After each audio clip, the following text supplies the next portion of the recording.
If your Samsung TV keeps forcing you into Samsung TV Plus and won't let you do anything else, you're not alone. A bad software update has broken thousands of Samsung Smart TVs.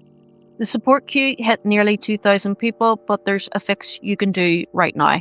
Here's what's going on. After a recent update, the TV keeps redirecting you to Samsung TV Plus.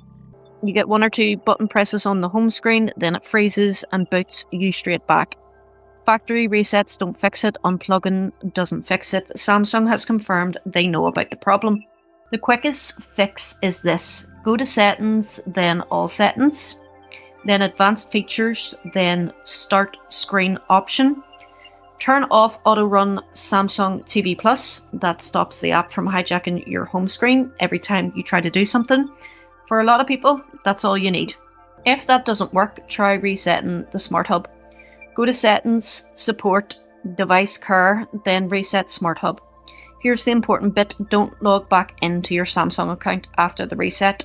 Logging back in seems to trigger the bug again. You'll lose your app logins, but at least you can use your TV. A few more things that work. Press the mic button on your remote and say open Netflix or whatever app you want to use. Use the dedicated app buttons on your remote if you have them, or download the SmartThings app on your phone and launch apps from there.